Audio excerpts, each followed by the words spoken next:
2021년 4월 11일 주일 예배를 하나님께 드립니다.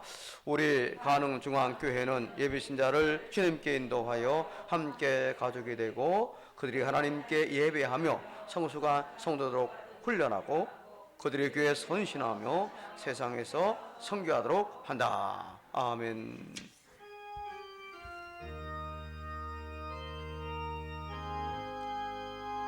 할렐루야 찬양하세 내 모든 죄 사함받고 주 예수와 동행하니 그 어디나 하늘나라.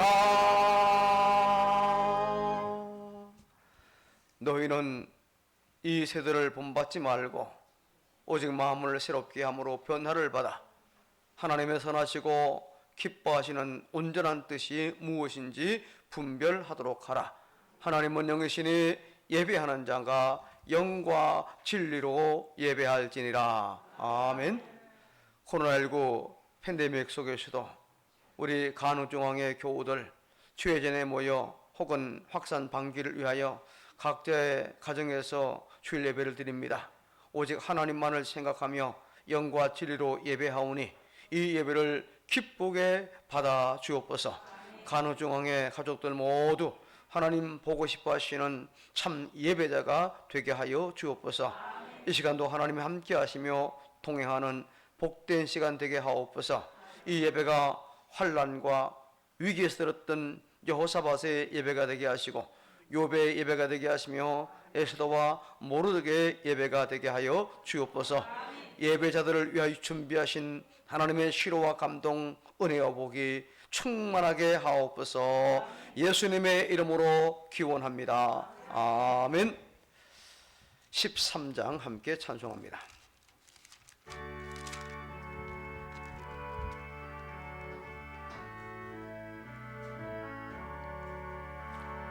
영원 하늘나라 보좌 위에 하나님 낮고 전하는 땡까지 두루 살펴주시고 동행하는 신령을 포생시켜 주시니 찬양 받으소서. 영광의 주 하나님 사람 입으시고 찾아오신 예수님 하늘 영광 버리고 죄인들을 구하려 부끄러운 십자가 우리 위해 지셨네. 영광 받으소서. 구원의 주 예수님 성도를 돌보시고 위로하는 주 성령 우리 맘에 임하시어 진리 알게 하시고 갈구하는 심령에 충만하게 하시고 성결케 하옵소서. 보혜사 성령이여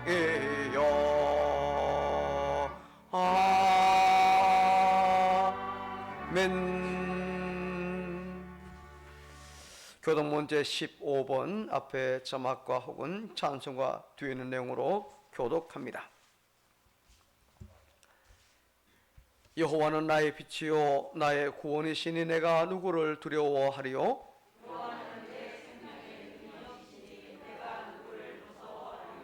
악인들이 내 살을 먹으려고 내게로 왔으나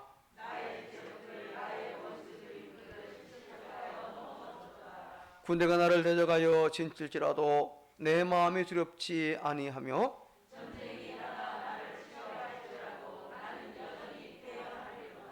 내가 여호와께 한 가지 바라는 한 가지일 그것을 구하리니 곧 내가 내 평생에 여호와의 집에 살면서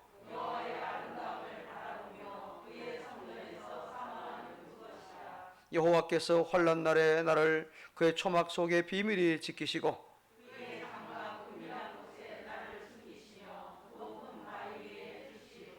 이제 내 머리가 나를 둘러싼 내 원수 위에 들리리니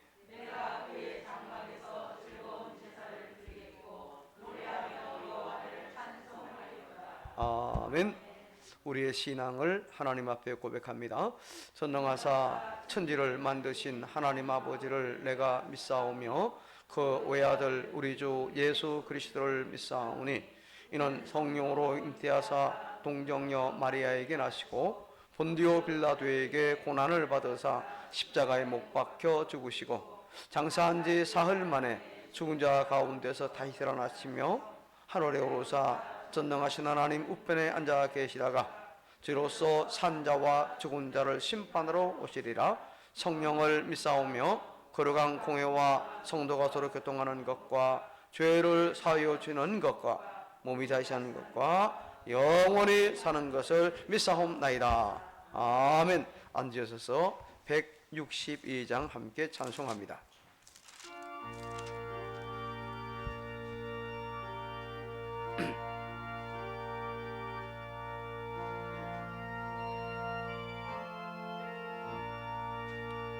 부활하신 구세주 나 항상 섬기네. 온 세상 조롱해도 주 정령 하셨네. 그 은혜로 온 손길 부드러운 주 예수 나와 함께 늘 계시네. 예수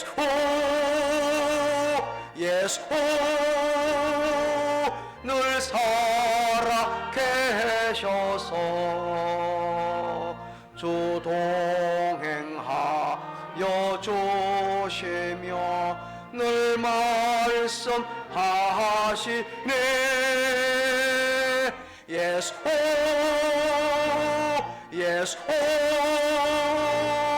내 구세주 예수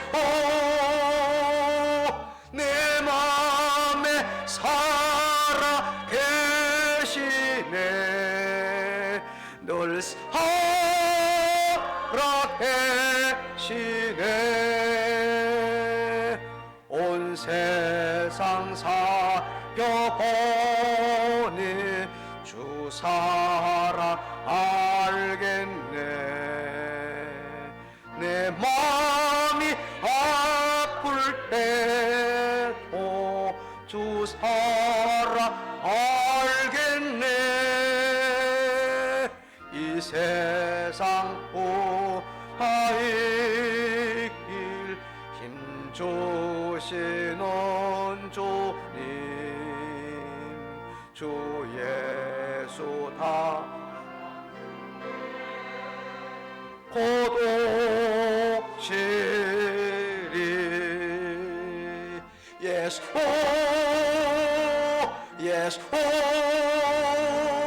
늘 살아 계셔서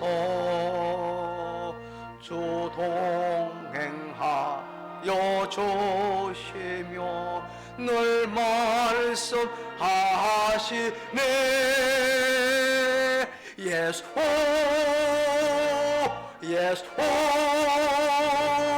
내 구세주 예수 내 맘에 살아 계시네. 늘 살아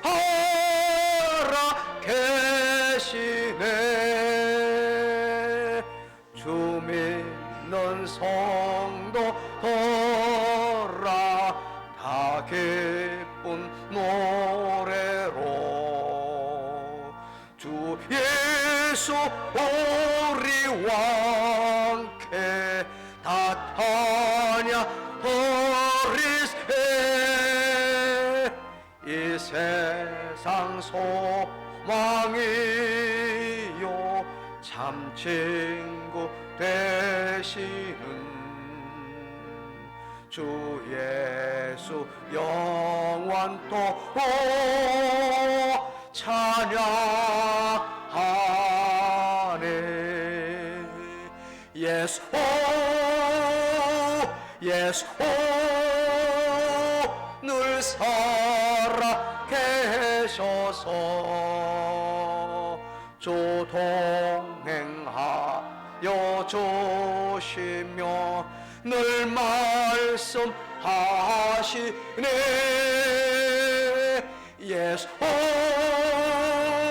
예수 내 구세 주 예수 내 맘에 살아 계시네. 늘 살아 계시네.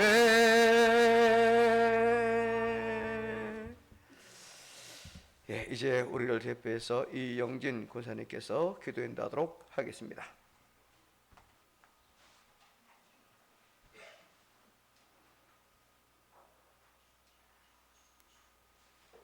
거룩하고 자비로우신 하나님 아버지, 주님의 무한하신 은혜와 사랑에 진심으로 감사드립니다.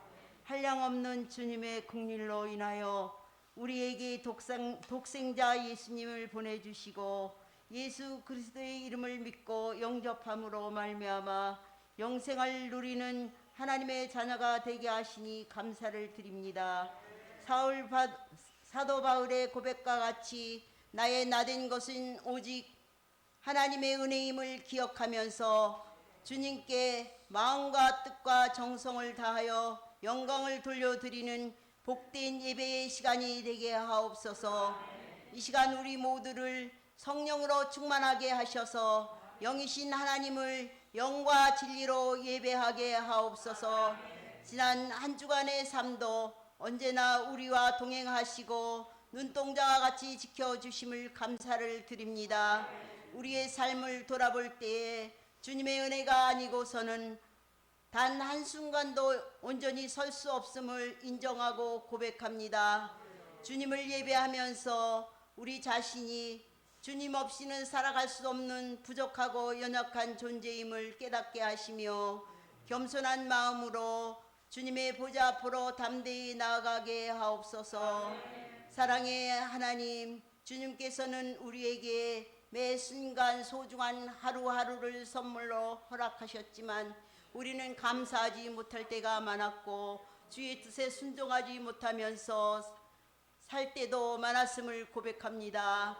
특별히 세상에서 빛과 소금의 역할을 감당해야 함에도 불구하고 그리스도인으로서의 본을 보이지 못했습니다. 하나님 아버지, 이 시간 우리의 허물을 진실하게 고백할 때에 예수님의 보혈로 우리를 정결하게 하시고 기름을 준비하는 신부와 같은 마음으로 예배에 임하는 모든 성도들 되게 하옵소서. 온 세상을 다스리시고 통치하는 하나님, 주님께서는 오늘도 세상을 구원하시기 위하여 일하고 계심을 바라봅니다. 그러나 세상은 아직도 하나님의 놀라운 계획을 깨닫지 못한 채 우리의 주인 되시는 하나님을 바라보지 못하고 여전히 자기 자신을 삶의 주인으로 여기면서 그릇된 길을 걸어가고 있습니다. 어리석고 나약한 저희들을 불쌍히 여기시고 참 진리의 빛으로 모든 인생길을 비춰주셔서 온 세계와 열방이 주님을 바라보게 되는 그날이 속히 오기를 간절히 기도합니다. 이 땅에 세워주신 주님의 몸된 교회를 위하여 기도합니다.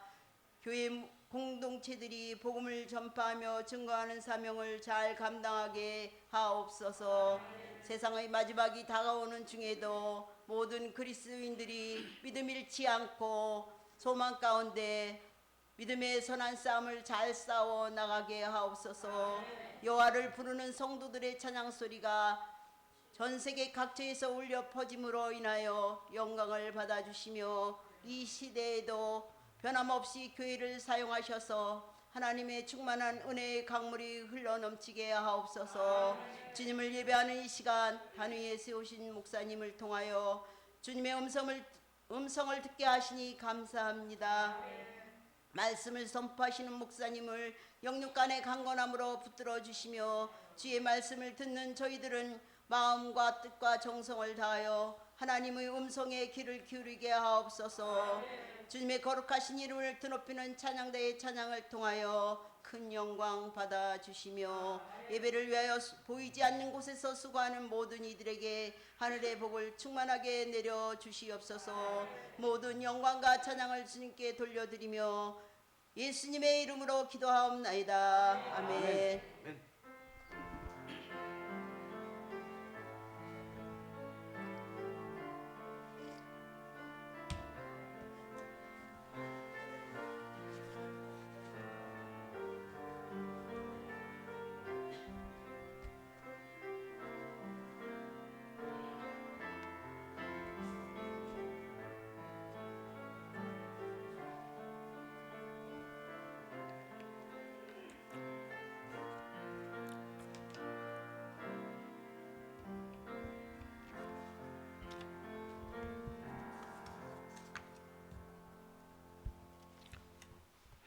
하나님의 말씀 마태복음 제28장 1절로 15절까지 말씀을 자막에 따라서 제가 한 절, 또 여러분이 한 절 교독하겠습니다. 앞에 자막에 나와 있습니다. 1절 안식일이 다 지나고 안식 후 첫날이 되려는 새벽에 막달라 마리아와 다른 마리아가 무덤을 보려고 갔더니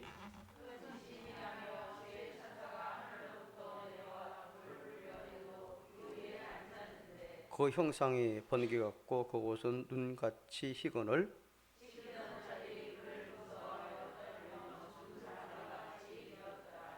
천사가 여자들에게 말하여 이르되 너희는 무서워하지 말라. 십자가에 못 박히신 예수를 너희가 찾는 줄을 내가 아노라.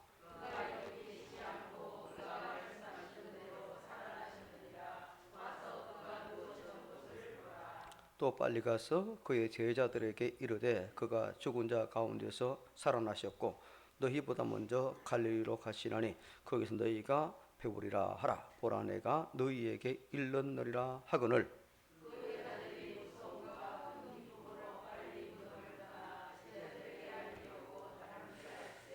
예수께서 그들을 만나 이르시되 평안하냐 하시거늘 여자들이 나아가 그 발을 붙잡고 경배하니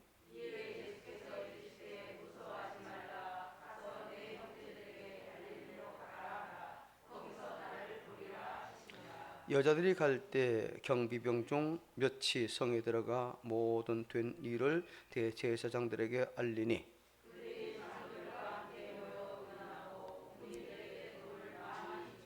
이르되 너희는 말하기를 그의 제자들이 밤에 와서 우리가 잘 때에 그를 도둑질하여 갔다 하라.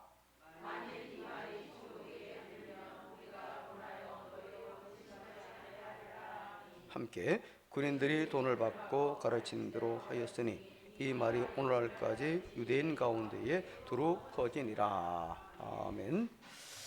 네, 이 시간 준비한 예물들 하나님께 드립니다. 준비한 구제 헌금도 함께 드립니다.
감사하기도 하겠습니다. 하나님의 이번 은혜를 입은 우리 교우들 그 은혜에 감사하여 몸을 드릴 뿐만 아니라 물질들 곧 11조와 감사와 주정헌금과 성교와 건축, 종시헌금, 성비 등등 하나님 주신 물질들을 구별하여 신앙 고백으로 드렸나이다. 주께서는 우리의 몸만이 아니라 드린 물질과 그 믿음과 또 배후의 마음과 정성까지 다 보신 줄로 믿고 감사를 드립니다. 섬기는 마음으로 드린 모든 중식 헌금을 축복합니다. 냉수한 그릇 잊지 아니하신다 하신 주님, 예수님과 사도들을 지국 정성으로 섬겼던 초대교회 여인들처럼 그 섬기는 마음으로 드린 모든 중식 헌금들 위에 성령의 기름을 부어 주시옵소서. 빠른 시일 내에 함께 음식을 나누게 하여 주옵소서. 교우들 간의 교제와 친교가 아름답게 재개될 수 있도록 은총을 더하여 주시옵소서. 주의 종 엘리야를 공개하는 마음으로 드린 여종들의 성비를 축복하오니 3년 6개월 가뭄 중에서도 통의 가루가 다하지 아니하였고 병의 기름이 없어지지 않았던 그 사르밧 과부에게 내려졌던 복을 저들의 가정에도 부어주심으로 식탁이 복되게 하시고 온 가족이 건강하며 평안하게 하여 주옵소서. 사울의 구정금을 드렸나이다. 기쁘게 받아주시고 아름답고 귀하게 사용되게 하여 주옵소서. 어려운 생활 중에서도 이와 같이 준비해서 드리는 모든 구제헌금들이 우리 하나님의 기억하심이 된 줄로 믿고 감사드립니다.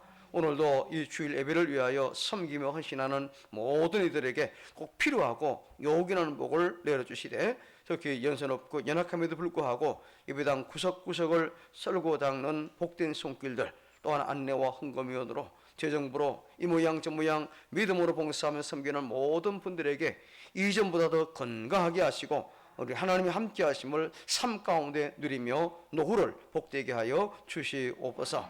계속해서 확산되고 있는 코로나19가 안정되게 하시며 우리 간호중앙의 모든 교우들, 특히 연세 높거나 병약한 교우들, 어린 아이들, 임산부들을 확실하게 지켜주시옵소서. 특별히 은혜를 사모하는 모든 심령들 위에 준비하신 은혜와 복이 폭포서와 같이 이른 비와 늦은 비와 같이 복된 장맛비와 같이 이슬과 같이 필요한 것 필요한 때에 필요한 모양으로 임하게 하여 주옵소서. 주시는 대로 받을 만한 믿음의 그릇들 다 되게 하옵소서. 예수님 이름으로 감사하며 축복하고 기도합니다. 아멘.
아멘. 예, 감사합니다.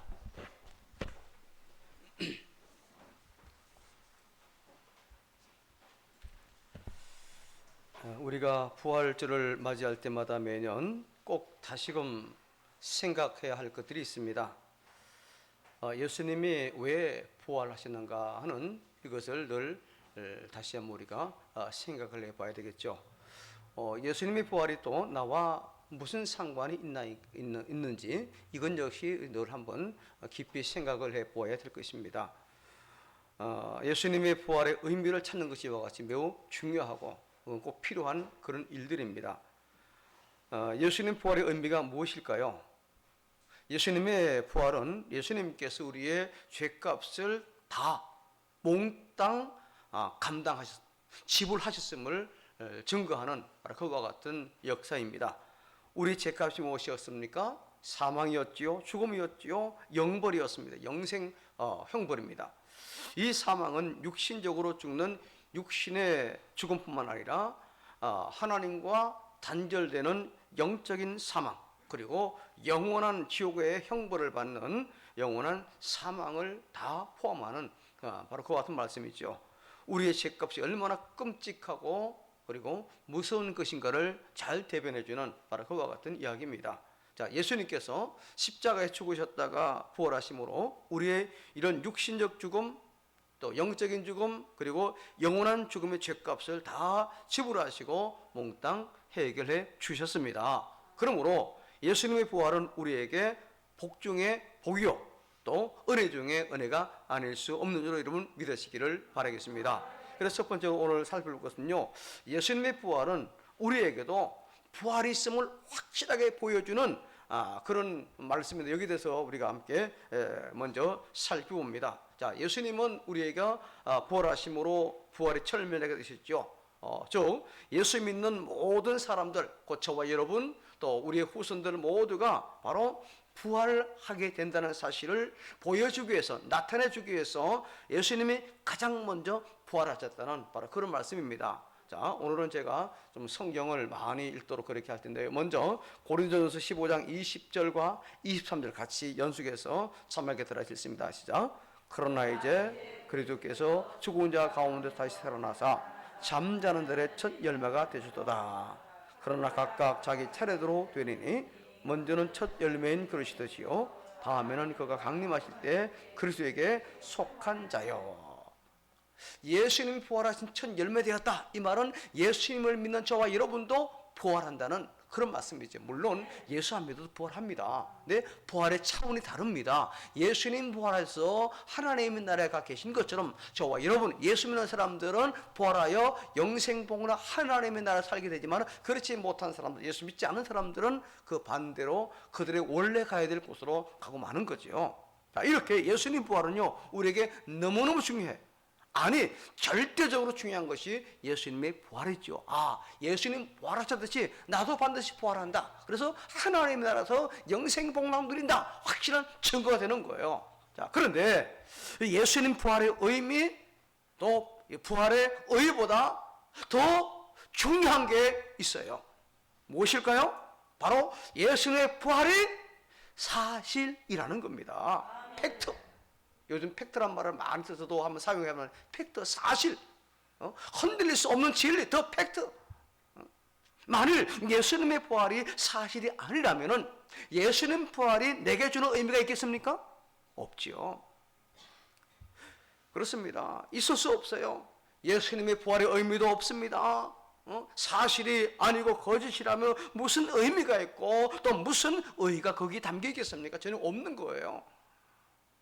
예를 들어 이렇게 생각해 봅시다. 방송에 어떤 충격적인 깜짝 놀랄 사건이 뉴스에 나왔다고 합시다. 그래서 이 뉴스에서 전국이 아주 떠들썩해졌습니다. 그래서 모든 사람이 충격을 받았어요. 난리가 났습니다. 자, 그런데 이 뉴스가 사실이 아니고 거짓이었다, 하나의 해프닝으로 벌어졌다라고 밝힌다면은 그 뉴스로 인해 생겼던 그 어떤 결과도 사실은 아무 의미가 없는 이런 일이 되고 말잖아요. 그죠? 사실이 아니고 거짓이기 때문에, 가짜이기 때문에 아무 의미, 아무 가치도 없는 거예요. 자, 만일 예수님이 부활했다고 하는 것이 사실이 아니고 거짓이라고 한다면은 우리들이 지금까지 하나님을 믿고 신앙생활하며 교회에서 섬기며 봉사했던 이 모든 것이 무슨 의미가 있겠느냐? 아무 필요도 없고 소용도 없고 믿는다고 떠드는 사람들이 가장 불쌍한 사람이라는 겁니다. 자, 성경 봅시다. 고린도전서 15장 17절로 19절 자막에 따라 시작.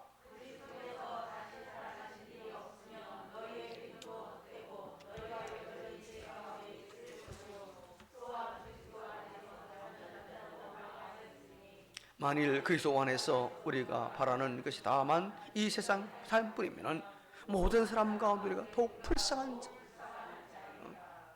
예수님 부활하지 않았다면 그 가짜라면은 우리가 세상에서 가장 불쌍한 사람이고 우리 믿음도 헛되고 지금 우리 살아온 그 모든 것이 아무것도 아니라는 거예요. 얼마나 허망하겠습니까?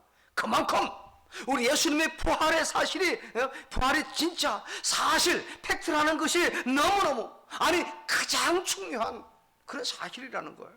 만일 예수님을 믿는다고 하는 사람이 나는 예수 부활을 믿을 수 없어 라고 한다면 이 사람은 예수 믿는 게 아니에요. 나는 예수님 믿는다 라는 그 말 속에는 나는 예수님의 부활을 믿습니다 라는 말이 그 속에 같이 포함되어 있는 거예요. 예수님의 부활이 사실이라는 것을 감추고 걷고 부인하는 사람들이 있어요. 그 당시에 예수님을 반대했고 또 핍박하고 예수님을 죽인 사람들, 그리고 그에 함께 동조한 사람들이었어요. 그래서 이들은 모든 수단과 방법을 다 동원하여 예수님의 부활을 부정하고 예수님의 부활에는 음모가 있다고 주장을 합니다. 그들이 주장한 가설, 괴악한 음모는 이와 같아요. 두 번째로는 그래서 부활을 부정하는 주장들에 대해서 몇 가지로 함께 살펴보겠습니다. 자, 그에 작은 1번 같이 있습니다. 시작. 뭔가 기절했다 이거죠. 예수님이 십자가에서 완전히 죽지 않고 고통 때문에 잠시 기절했다가 기절했다는 그런 설명이에요. 즉 무덤 안에 옮겨져 가지고 찬 공기와 또 세마포로 둘러싼 향품에 나오는 냄새로 해서 정신을 차렸다는 거죠. 그런 것을 가지고 예수님의 제자들이 예수가 살아났다 거짓말을 터뜨린다는 그런 이야기입니다. 자, 두 번째 어떤 설이 있습니까? 도적설.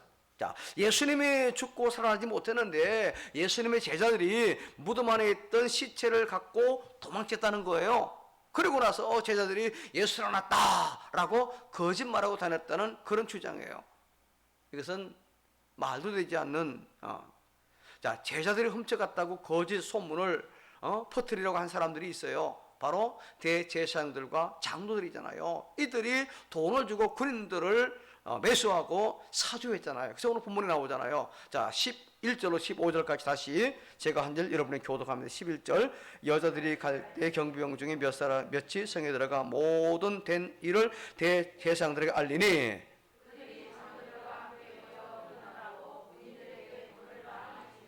이르되 너희는 말하기를 그의 제자들이 밤에 와서 우리가 잘 때에 그를 도둑질하여 갔다 하라.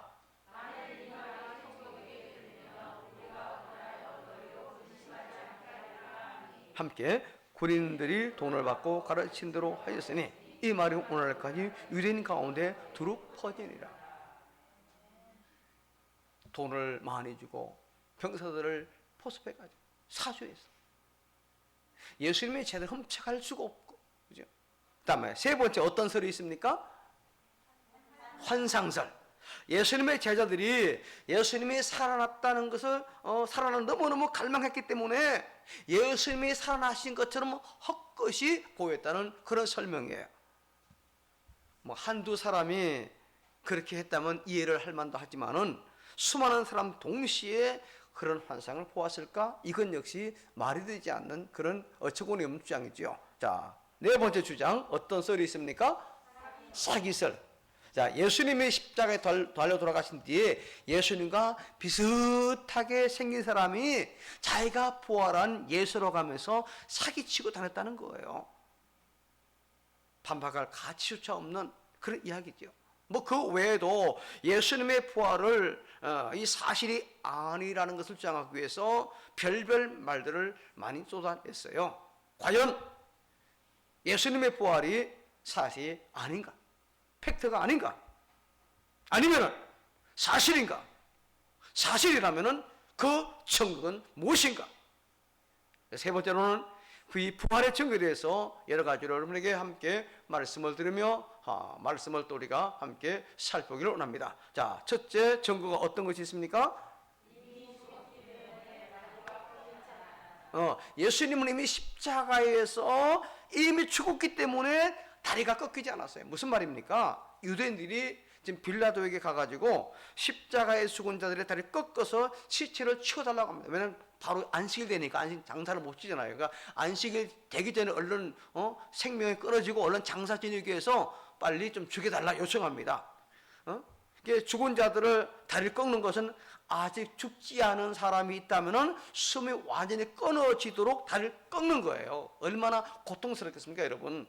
그래서 군인들이 가고 죄수들의 다리를 맞아 꺾습니다. 자, 그런데 그들이 예수님에게 와서 딱 보니까 이미 죽은 것을 확인하고는 다리를 꺾지 않고 창으로 옆구리를 찌르니까 거기에 물과 피가 나오는 거예요. 자, 요한복음 19장 33절 같이 한번 읽습니다. 자,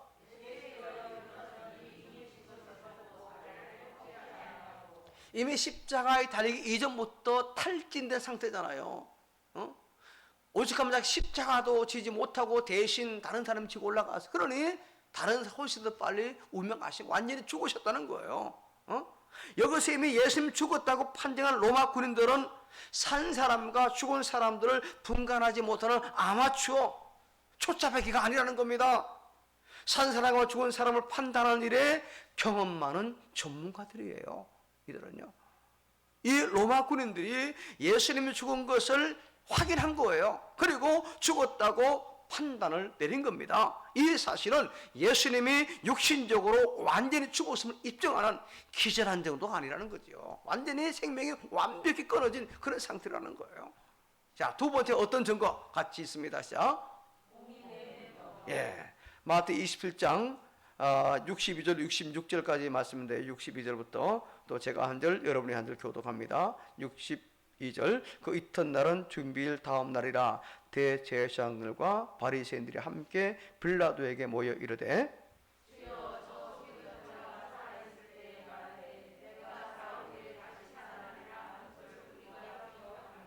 그러므로 명령하여 그 무덤을 사흘까지 굳게 지키게 하소서. 그의 제자들이 와서 시체를 도둑질 하여 가고 백성에게 말하되 그가 죽은 자 가운데서 살아났다 하면 후에 속임이 전보다 더 클까 하나이다 하니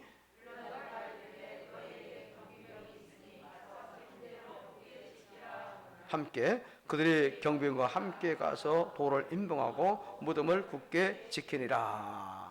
자, 무덤의 입구를 봉인하면은 그 누구도 뜯어낼 수 없습니다. 로마의 무덤 봉인을 뜯는 것은 자살 행위예요. 요즘도 딱 어디 국가에서 아니면 어디서 봉인 딱 하면 그거 손 못 대잖아요. 그와 같은 거예요. 봉인된 무덤이 바로 예수님이 부활했다는 증거가 되는 겁니다. 자, 그 다음에 세 번째는 어떤 증거가 있습니까? 같이 빈 무덤. 자, 유대인들은 제자들이 살아났다고, 예수님 살아났다고 전파하는 것을 막기 위해서 예수님의 시신을 찾았지만 끝내 발견하지 못했어요.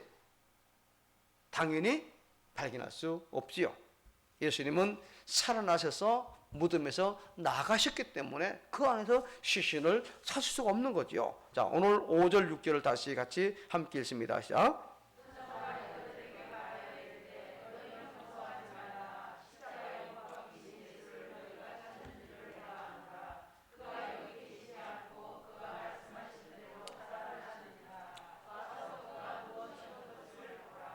그가 말씀하신 대로 거기에 계시 않고 살아났다. 그러니 무덤에서 나가셨으니 시신을 발견할 수가 없어요. 지금도 가면 예수님 무덤, 빈 무덤, 기념교회가 있고 빈 무덤이에요. 다른 모든 세상 사람들은 무덤이 다 있잖아요. 근데 예수님 무덤 빈 무덤이에요. 이것이 바로 예수님 부활했다는 좋은 증거가 되겠죠. 다음 네 번째 증거 같이 묵은 돌문. 자, 무덤의 문의 무게는 자그마치 1300 내지 1500kg, 1.3톤 내지 1.5톤에 되는 큰 둥그리 연다맷돌 같은 굴이 앞을 가로막고 있어요. 이 문은 무덤 입구에 파놓은 홈에 의해서 넣기 때문에 한 번 입구를 막아놓으면요 열기가 힘들어요. 돌을 이동하는 적어도 장정들 약 20여 명이 움직여야 돌을 옮길 수가 있다고 합니다. 자, 이런 무덤문을 감히 누가 열었겠습니까? 무서워 벌벌 떨고 있는 제자들이 가가지고 이 무거운 무덤을 연다고요? 그것도 로마 군인들이 지키고 있는데 말이 안 되는 거예요. 그래서 이 예수님 무덤문에 큰 돌문이 있다는 것 자체가 바로 예수님이 부활했다는 좋은 증거. 자, 그 다음에 다섯 번째 증거요. 로마 군인들은요 보통 16명이 한 조가 됩니다. 그래서 4명이 경비를 서는 동안 나머지는 반으로 딱 둘러싸 가지고 교대로 잠을 자는 거예요. 자, 이처럼 많은 로마 경비병을 속이거나 포섭해 가지고 예수님의 시신을 훔쳐간다는 것, 이건 불가능한 일인 거예요. 자, 그렇다면은 누가 무덤의 돌문을 열었을까요? 제자들일까요? 아니죠. 바로 천사들이었어요. 자, 오늘 2절로 4절까지 또 같이 읽습니다. 시작.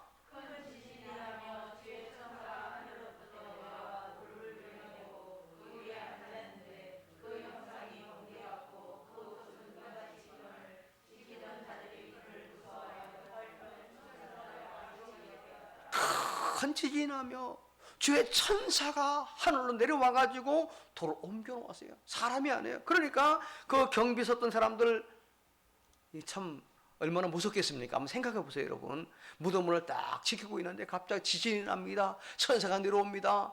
그러니 얼마나 기겁하겠어요. 바로 그런 사건이에요. 무덤문을 지키고 있던 그 사실이 바로 예수님이 부활한 좋은 증거. 그 다음에 여섯 번째 증거 같이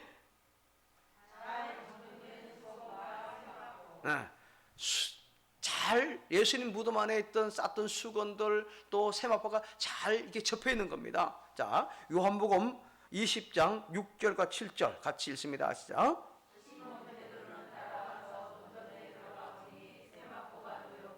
또 머리를 쌌던 수건은 세마포와 함께 놓이지 않고 딴 곳에 쌌던 대로 놓여 있더라. 자, 여기 쌌던 대로 놓여 있더라 이 말은요 좀 개켜 있다는 그런 말이에요. 잘 개 있다는 말입니다. 만약에 제자들이 훔쳐갔다고 한다면은 예수님의 시신을 감쌌던 수건과 세마포를 개어 놓을 겨를이 있을까요? 없는 겁니다. 부활하신 주님께서 잘 정리해 놓고 나가신 거예요. 자, 그 다음에 일곱 번째 가장 중요한 증거입니다. 일곱 번째 같이 읽습니다. 시작. 다양한 목격자, 다른 건 몰라도 목격자의 진술은 그건 진실이잖아요. 본 걸 본 그대로 이야기하는데 꿈했다고 사기쳤다고 이야기합니까? 확실한 증거예요. 부활하신 후 예수님은요 40일 동안 여러 곳에서 적어도 12번 이상을 제자들을 실제로 만나 주었어요. 그래서 먼저는요 제일 먼저 막달라 마리아에게 나타내 보여주었잖아요. 자, 우리 한번 또 마가복음 16장 9절을 읽습니다. 시작.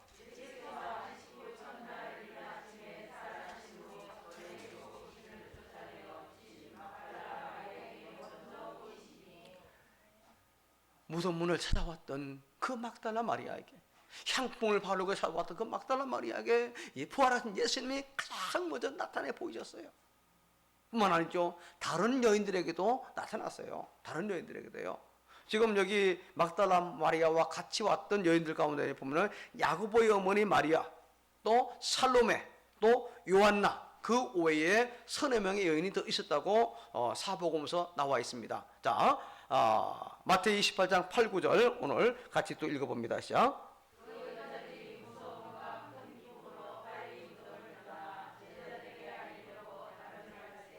예수께서 그들을 만나 이르시되 평안하냐 하시거늘 여자들이 나아가 그 발을 붙잡고 경배하니 막달라 마리아에게 보이시고 난 이후에 그 다음에는 다른 나머지 여기 야고보의 어머니 마리아, 살로메, 요한나 그 외에 몇 명의 여인들에게 역시 부활하신 주님께서 나타나서 자신의 모습을 보여주었어요. 목격자로서의 확실한 모습이 있습니다. 그 다음에 세 번째는요, 베드로를 만나 주었어요. 베드로를. 자, 고린도전서 15장 5절을 읽습니다. 시작. 제자들 가운데 가장 먼저 개받고 베드로에게 먼저 부활의 주님께서 나타나셨다는 그런 말씀이죠. 그 다음에 네 번째로는 우리가 지난 살펴왔던 엠마오 도사로 가던 글로바와 다른 제자들에게 나타나 보여주었어요. 자, 마가복음 16장 12절 시작.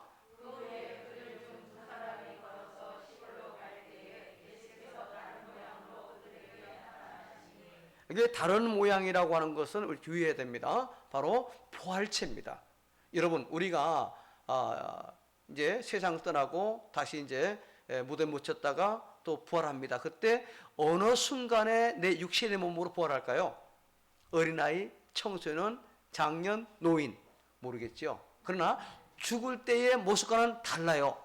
우리 인생 중에 가장 전성기, 육체적으로 가장 좋을 때 모습으로 부활하게 되니까 예수님 돌아가실 때 그 모습과는 다소 차이가 있을 수 있는, 그래서 못 알아본 거예요. 나중에 늘 뜨게 해주니까 이제 알아보았지만은 바로 이렇게 엠마오로 갔던 두 제자에게 역시도 나타내 보여주었습니다. 자, 그 다음에 또 다섯 번째는요, 10명의 제자에게 나타내 보였죠. 11명의 제자 가운데 토마가 없었죠. 그죠? 자, 요한복음 20장 19절 같이 읽습니다. 시작.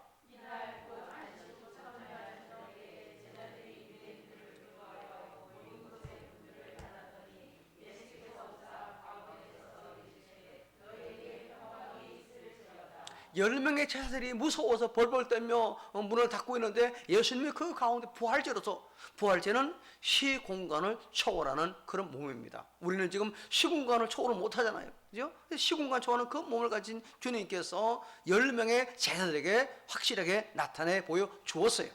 자, 그 다음에 또 여섯 번째는요, 여덟의 이후에 11명의 자, 도마까지 이제 같이 있는 그 상태에서 다시 나타나셨습니다. 요한복음 20장 26절 시작.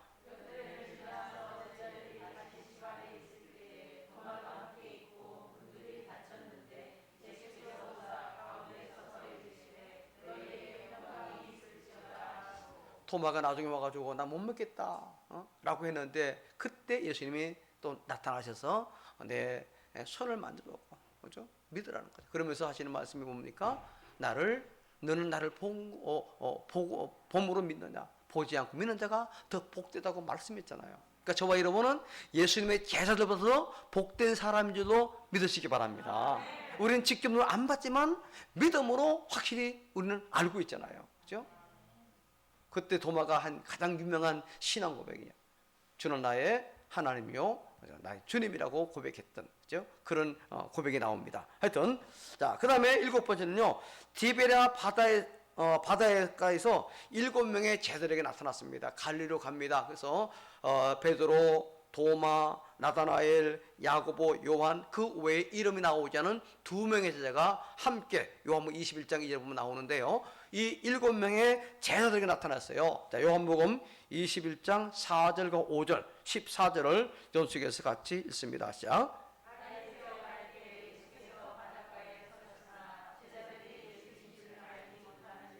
예수께서 이르시되 얘들아 너희에게 고의가 있느냐? 대답하되 없나이다.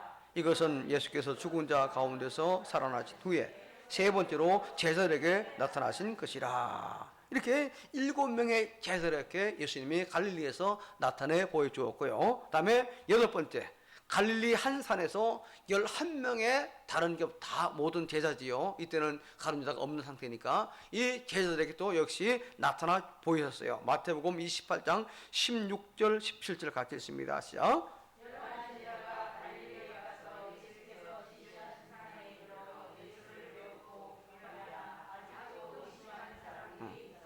11제자가 갈릴리 어느 산에서 이름이 나오지 않은 한 산에 가가지고 역시 예수님을 뵀어요. 부활하신 예수님을요. 다음 9번째, 500여 형제들에게 나타내 보이셨어요. 고린도전서 15장 6절 시작.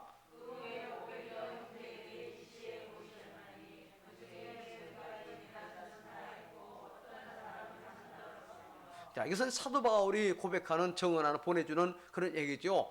사도 바울이 이 고린도전서 15장 6절을 기록할 당시에도 이미 500여 명 중에, 그 예수님 부활을 보고 500여 명 중에 대다수는 살아있어요. 몇 명은 세상 떠났지만. 그 말입니다. 이 많은 목격자, 이 수많은 목격자가 분명히 있다는 겁니다. 자, 그 다음에 또 10번째, 야고보에게 나타내 보이셨어요. 야고보에게. 자, 고린도전서 15장 7절 시작.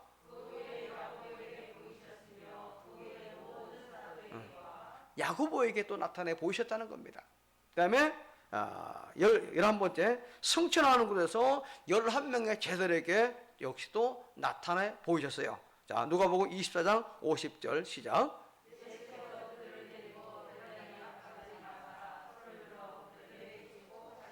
예, 그리고 나서 바로 이어서 사도행전과 연결되는데 예수님이 이제 성천을 하시게 되는 겁니다. 그 다음에 또 12번째, 바울에게도 나타나셨습니다. 고린도전서 15장 8절 시작.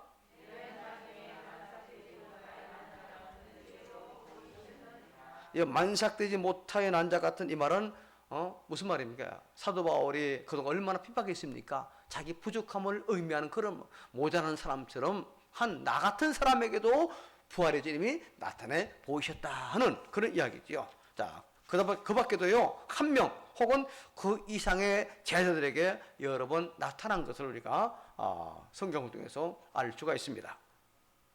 사랑하는 교우 여러분, 예수님 부활을 믿습니까?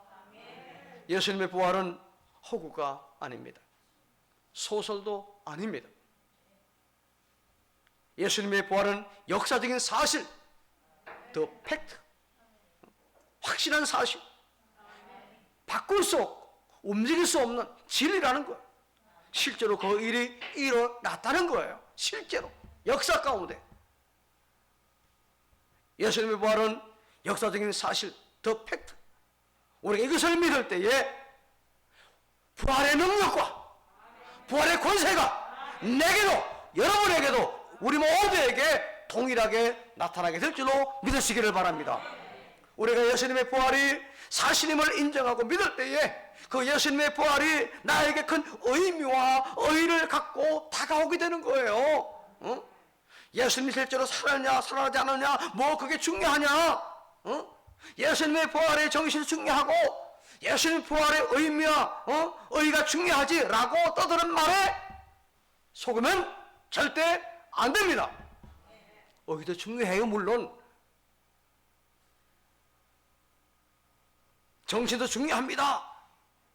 더 중요한 건 예수님 부활이 역사적 사실 진실이라는 거예요. 이것 빼면 아무것도 아닌 거예요. 아무리 정신 이거 의의를 찾아도 그건 뭐 아무 의미 없는 거죠. 사실은요. 예수님 부활은 진실, 사실의 팩트라는 거예요. 그것은 우리의 믿음, 생활을 헛것으로 만들려고 하는 사탄의 간교한 계략에 불과해요. 정신을 강조하고 의미를 강조하고 의의를 주장하는 건요. 뭐 살아났다 뭐 안 살아났다 그건 다음에 생각하고 의의를 생각해보자. 아니에요. 사실이 제일 중요한 겁니다. 다시 한번 부활하신 예수님을 만나고 체험한 사도 바울의 간곡하고 강력한 부탁을 보면서 말씀을 마무리합니다. 자, 고린도전서 아까 읽은 말씀인데 15장 17절로 19절까지 같이 읽습니다. 시작. 믿음도 헛되고 여전히 죄 가운데 있을 것이요 또한 그리스도 안에서 잠자는 자도 망하였으리니 만일 그리스도 안에서 우리가 바라는 것이 다만 이 세상의 삶뿐이면 모든 사람 가운데 우리가 더욱 불쌍한 자이리라. 그러나 주님이 다시 부활하셨기에 우리는 가장 행복한 자요 가장 복된 자요 영생에 서마 있고 저 천국의 주인공이 된 줄로 믿으시기를 바랍니다. 예수님 부활의 능력이 저와 여러분의 능력이고 예수님 부활의 소망이 저와 여러분의 소망이 된 줄로 믿고 이 세상에 타서 힘들고 어렵고 고난이 오고 내 뜻대로 되지 않는다 할지라도 포기하지 않고 낙심하지 말고 소망 가운데 믿음으로 살아가는 저와 여러분 우리 모두가 다 되기를 제 이름으로 축복합니다. 하나님 감사합니다. 우리 주님의 부활은 꾸며내고 또 만들어낸 그런 이야기가 아니라 우리가 사는 역사 속에서 실제로 일어난 진실, 사실임을 분명히 믿고 그 주님의 부활의 능력이 오늘 우리의 부활의 능력이 되고 그 주님의 죽으시고 부활하심으로 말미암아 우리의 모든 죄가 용서되고 하나님의 나라 주인공 되게 하심을 믿게 하시니 진실로 감사합니다. 이 부활의 주님을 전하고 증거하는 이 시대의 증인이 되도록 우리에게 은혜를 다하여 주시옵소서. 예수님의 이름으로 기도합니다. 아멘. 당의 서희께서 광고하십니다. 주보를 보시기 바랍니다. 교회 소식을 전해드리겠습니다. 오늘은 4월 구제 헌금이 있습니다. 안수 집사 권사 선출을 위해 기도해 주시기 바랍니다. 25일입니다. 자신과 가족 그리고 주님의 몸된 교회를 위해 C19 개인 방역 수칙을 최선을 다해 지킵시다. 강북로에 57의 전교회가 화요일 포천 제일교회에서 있습니다. 이상입니다. 예, 보완해서 조금 더 말씀을 드립니다. 그동안은 노회에서 노회 참석할 때 이제 각 교회에 총대로 장로님이 한 분씩 이제 참석을 했고 또 규모가 있는 교회는 2명, 3명 그렇게 참석을 하는데 지금까지는 이제 그동안 우리 이장로님이 참석하셨고 또 이후에는 우리 전 장로님이 계속 노회 참석하셨는데 이번 봄노회 때부터는 이것이 이제 불가합니다. 정년 만 70세가 이제 호적으로 지났기 때문에 그래서 이번부터는 저 혼자만 참석을 한 촉기 우리 교회가 당회가 회복되도록 여러분 위해서 기도해 주시기를 부탁을 드리고 또 이번 이제 화요일 노회가 됨으로 말미암아 1년 동안 모든 제가 지었던 묵은 짐들을 또 내려놓게 됩니다. 노회장이 이제 오늘 화요일로 끝이 납니다. 그동안 위해서 기도해 주신 여러분 모두에게 감사를 드리고 또 계속해서 이제 또 일을 할 수 있도록 여러분을 위해서 교회를 위해 더 매진할 수 있도록 기도해 주시길 바랍니다. 안수 집사 권사 선출을 위해서 기도해 달라고 했는데 이제 내적인 기준은 뭐 주님만 아시고 판결하시겠죠. 여러분들의 손을 통해서. 당에서는요 외적인 기준만 정해서 여러분에게 추천을 하겠습니다. 그래서 외적인 기준은 몇 가지가 있는데 첫째는 적어도 교회 등록한 지 5년이 이상 돼야 됩니다. 우리 교회 횟수부터 그러니까 이제 적어도 2017년 이후 2017년 1월 이후에 교회 등록한 분들이 일단 외적인 자격이 있고요. 두 번째로는요, 적어도 3년 이상의 서리 집사 기간이 지나야 됩니다. 그러니까 적어도 2019년대에 서리 집사 임명이 된 이런 분들이 이제 이번에 자격이 있고 또 남자인 경우에는요, 우리 장로일 경우에 만 35세가 자격이 있습니다. 여기에 기준에서 안수집사도 만 35세 자격이 있습니다. 그리고 권사는 만 45세 이상 돼야 자격이 있습니다. 아무나 되는 것이 아니고 적어도 45세 이상 돼야지. 45세 따지면은 1976년 이전에 태어나신 분들, 그죠? 그리고 또 이제 안수집사 같은 경우 장로인 경우는 이제 1986년 이후에 태어나신 분들이 역시 자격이 됩니다. 그리고 주일 성수를 하느냐, 그리고 성도의 가장 기본인 11조 하느냐, 요거 네 가지 외적 상황 보고 당에서 추천하고, 그리고 이제 하나님께서 모든 세례 교인인 여러분들의 손길을 통해서 내적인 힘을 통해서 이번에 이제 추천을 받아서 과정을 거치고 나서 이제 안수 집사로 혹은 권사로 이렇게 취임하게 된 여러분을 위해서 자세히 설명을 드리는 겁니다. 위해서 그래서 기도해 주시기를 당부를 드립니다. 이번 하나님께서 부족하지만 여러분 우리 중에 완벽한 분이 어디 있습니까? 다 저부터도 부족한 것이 훨씬 더 많잖아요. 우리 부족하지만은 그러나 또 하나님이 필요해서 세울 때에 하나님께서 세우셔서 하나님 세우시면 또 그릇으로 만들어 주십니다. 그렇게 일을 하지 만들어 주시는 거예요. 그죠? 자격이 있어 하는 게 아니고 하나님 필요 세우시니 하나님께서 세워줄 줄 믿고 기도하셔서 이번에 좋은 분들 많이 피직될 수 있도록 그렇게 기도하시고 협조해 주시기를 당부를 드리겠습니다. 이제 일어나셔서 5장을 함께 찬송합니다.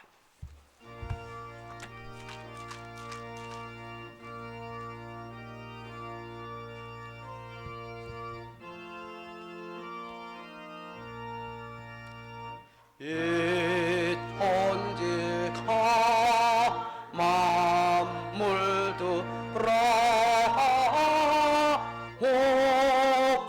옥주시나 주 여호와 전능 성부 성자 성령 찬송하세.